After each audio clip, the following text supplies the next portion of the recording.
ಶುಭೋದಯ ಮಕ್ಕಳೇ. ಪಾಠ 13 ಬಾವಿಯಲ್ಲಿ ಚಂದ್ರ. ಇದು ಪದ್ಯಪಾಠ. ಬಾವಿಯಲ್ಲಿ ಚಂದ್ರ ಇದ್ದನಂತೆ. ನೋಡೋಣ ಯಾರು ಚಂದ್ರ ನೋಡಿದ್ರು, ಏನು ಮಾಡಿದ್ರು ಅಂತ ಫಸ್ಟು ಒಂದ್ಸಲ ಮೊದಲು ಓದ್ಬಿಟ್ಟಣಂತೆ ಪದ್ಯನ. ತಿಂಗಳು ಬೆಳಕಿನ ಇರುಳಿನಲಂದು ಅಮ್ಮನು ಕೆಲಸದೊಳು ಇರುತ್ತಿರೆ ಕಂಡು ಗೋಪಿಯು ಪುಟ್ಟು ಹೊರಗಡೆ ಬಂದು ಬಾವಿಗೆ ಇಣುಕಿದರು. ಬಾವಿಲಿ ಚಂದ್ರನ ಬಿಂಬವ ಕಂಡು ಚಂದ್ರನು ಬಾವಿಗೆ ಬಿದ್ದನು ಎಂದು ಅಯ್ಯೋ ಪಾಪವೇ ಎನ್ನುತ್ತಲೊಂದು ಕೊಕ್ಕೆಯ ಹುಡುಕಿದರು. ಚಂದ್ರನ ಮೇಲಕ್ಕೆ ಎತ್ತಲಿಕೆಂದು ಬಾವಿಯ ಹಗ್ಗಕ್ಕೆ ಕೊಕ್ಕೆಯ ಬಿಗಿದು ದೂರದಿ ಗೋಪಿಯ ನಿಲ್ಲಿಸಿ ಪುಟ್ಟು ಹಗ್ಗವ ನಿಲ್ಲಿಸಿದನು. ಹಗ್ಗದ ಕೊಕ್ಕೆಯು ಕಲ್ಲಿಗೆ ಸಿಕ್ಕಿ ಪುಟ್ಟುವು ಚಂದ್ರನು ಸಿಕ್ಕೇ ಸಿಕ್ಕ ಎನ್ನುತ್ತ ತುಂಬ ಬಲದಿಂದೆಳೆಯೇ ಹಗ್ಗವು ತುಂಡಾಯಿತು. ಎಳೆತದ ರಭಸಕ್ಕೆ ಪುಟ್ಟುವು ಬಿದ್ದ ಮೆಲ್ಲನೆ ಮನೆ ಕಡೆ ನೋಡುತ್ತಲೆದ್ದ. ತಂಗಿಗೆ ಆಗಸ ತೋರುತ್ತಲೆಂದ ಗೋಪಿ ನೋಡಿಲ್ಲಿ ಚಂದ್ರನ ಮೇಲಕ್ಕೆ ಏರಿಸಿಬಿಟ್ಟೆ, ನಮ್ಮಯ ದೇವರ ಬದುಕಿಸಿಕೊಟ್ಟೆ, ಅಮ್ಮಗೆ ಗೊತ್ತಾದರೆ ನಾ ಕೆಟ್ಟೆ ಎಂದೋಡಿದ ಪುಟ್ಟು. BM ಶರ್ಮಾ ಬರೆದಿರೋದಿದು. ಈಗ ಪದ್ಯಕ್ಕೆ ಬರೋಣ. ತಿಂಗಳು ಬೆಳಕಿನ ಇರುಳಿನಲಂದು. ತಿಂಗಳು ಅಂದರೆ ಚಂದ್ರನಿಗಂತಾರೆ, ಬೆಳಕಿನ ಅಂದರೆ ಹುಣ್ಣಿಮೆಯ ದಿವಸ ಚಂದ್ರನ ಬೆಳಕು, ಇರುಳು ಅಂದರೆ ರಾತ್ರಿ. ಅವಾಗೇನಾಯಿತು, ಇರುಳರಂದು ಆ ರಾತ್ರಿ ಅಮ್ಮನು ಕೆಲಸದೊಳು ಇರುತ್ತೀರೆ ಕಂಡು, ಅವರಮ್ಮ ಕೆಲಸ ಮಾಡ್ತಾ ಇರ್ತಾರೆ ಒಳಗಡೆ, ಅದನ್ನು ಕಂಡು ಗೋಪಿಯು ಪುಟ್ಟು ಹೊರಗಡೆ ಬಂದು ಬಾವಿಗೆ ಇಣುಕಿದರು. ರಾತ್ರಿ ಚಂದ್ರನ ಬೆಳಕು, ಬೆಳದಿಂಗಳು ತುಂಬ ಹರಡಿದೆ, ಅವರಮ್ಮ ಒಳಗಡೆ ಕೆಲಸ ಮಾಡ್ತಾ ಇದ್ದಾರೆ. ಗೋಪಿ ಪುಟ್ಟು ಹೊರಗಡೆ ಬಂದು ಬಾವಿಗೆ ಇಣುಕಿ ನೋಡ್ತಾರೆ. ಬಾವಿಲಿ ಚಂದ್ರನ ಬಿಂಬವ ಕಂಡು ಚಂದ್ರನು ಬಾವಿಗೆ ಬಿದ್ದನು ಎಂದು. ಬಿಂಬ ಅಂದರೆ ಪ್ರತಿಬಿಂಬ, ನಾವು ಕನ್ನಡಿಗೆ ನೋಡ್ಬೋದು ಅಥವಾ ನೀರಿನಲ್ಲಿ ನೋಡ್ಬೋದು. ಅವಾಗ ನಾವೇ ಕಾಣ್ತೀವಲ್ಲ, ಅದು ಬಿಂಬ ಅಂತಾರೆ. ಇಲ್ಲೇನು ಕಾಣ್ತಾ ಇದೆ, ಚಂದ್ರನ ಬಿಂಬ ಕಾಣ್ತಾ ಇದೆ.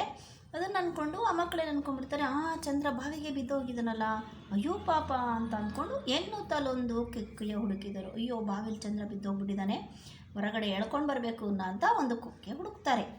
ಚಂದ್ರನು ಮೇಲಕ್ಕೆ ಎತ್ತಲಿಕೆಂದು ಬಾವಿಯ ಹಗ್ಗಕ್ಕೆ ಕೊಕ್ಕೆಯ ಬಿಗಿದು ದೂರದಿ ಗೋಪಿಯ ನಿಲ್ಲಿಸಿ ಪುಟ್ಟು ಹಗ್ಗವ ನಿಲ್ಲಿಸಿದನು. ಎಲ್ಲೋ ಹುಡ್ಕೊಂಬಂದ್ರಪ್ಪ, ಒಂದು ಕೊಕ್ಕೆನ ಹುಡ್ಕೊಂಡು ಬಂದು ಚಂದ್ರನ ಮೇಲಕ್ಕೆ ಎತ್ತಲೇಬೇಕು ಅಂತೇಳು ಬಾವಿಯ ಹಗ್ಗಕ್ಕೆ ಕೊಕ್ಕೆ ಬಿಗಿದ್ಬಿಟ್ಟು ಅದನ್ನು ಬಾವಿ ಒಳಗೆ ಇಳಿಸ್ತಾರೆ. ಏನಕ್ಕೆ, ಚಂದ್ರನ ಮೇಲಕ್ಕೆ ಇಳಿಬೇಕು ಅಂತೇಳಿ ಹಗ್ಗನ ಬಾವಿ ಒಳಗೆ ಇಳಿಸ್ತಾನೆ. ಹಗ್ಗದ ಕೊಕ್ಕೆಯು ಕಲ್ಲಿಗೆ ಸಿಕ್ಕಿ ಪುಟ್ಟುವು ಚಂದ್ರನು ಸಿಕ್ಕೇ ಸಿಕ್ಕ ಎನ್ನುತ್ತ ತುಂಬ ಬಲದಿಂದೆಳೆಯೇ ಹಗ್ಗವು ತುಂಡಾಯಿತು. ಅವರ ತಂಗಿನ ದೂರ ನಿಲ್ಲಿಸಿ ಕೊಕ್ಕೆ ಬಿಗಿದು ಹಗ್ಗಕ್ಕೆ ಬಾವಿಲಿ ಬಿಟ್ಟಿರ್ತಾನ. ಬಿಟ್ಟಾಗ ಕೆಳಗಡೆ ಏನಾಗ್ಬಿಡುತ್ತೆ, ಆ ಕೊಕ್ಕೆ ಹೋಗಿ ಕಲ್ಲಿಗೆ ಸಿಕ್ಕಾಡುತ್ತೆ. ಸಿಕ್ಕೊಂಡಾಗ ಹಿಂಗೆ ಎಳೆಯಕ್ಕೆ ಬರಲ್ಲಲ್ಲ, ಅವಾಗ ಏನು ಅನ್ಸುತ್ತೆ ಅವನಿಗೆ, ಚಂದ್ರ ಇದಕ್ಕೆ ಸಿಕ್ಕೇ ಬಿಟ್ಟಿದ್ದಾನೆ, ಚಂದ್ರನ ಮೇಲಕ್ಕೆ ಕಳಿಸ್ಲೇಬೇಕೀಗ ಅಂತೇಳಿ ತುಂಬ ಬಲ ಅಂದರೆ ಶಕ್ತಿ ಬಿಟ್ಟು ಎಳಿತಾನೆ.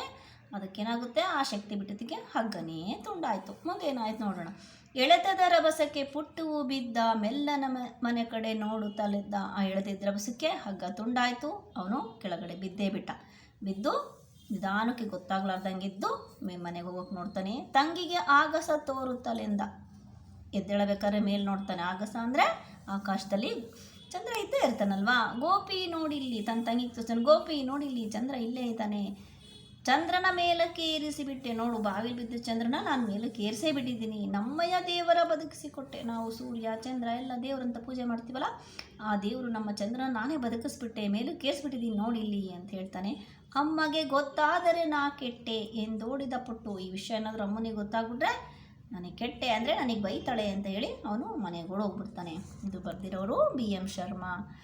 ಸರಿಯಾಗಿ ಯೋಚಿಸಿ ಕೆಲಸ ಮಾಡಬೇಕು. ಅಂದರೆ ಇವನು ಮಾಡಿದ್ದೇನಾದರೂ ಉಪಯೋಗ ಇದೆಯಾ? ಬಾವಿಲಿ ಪ್ರತಿಬಿಂಬ ಕಾಣ್ತಾ ಇರುತ್ತೆ ಅಷ್ಟೇ, ಏನು ಉಪಯೋಗ ಇಲ್ಲ. ಅದರಿಂದ ನಾವು ಏನೇ ಕೆಲಸ ಮಾಡಬೇಕಾದ್ರೆ ಸರಿಯಾಗಿ ಯೋಚಿಸಿ ಮಾಡಬೇಕು ಅಂತ ಈ ಪದ್ಯದ ಮುಖಾಂತರ ನಾವು ತಿಳ್ಕೊಬೇಕು.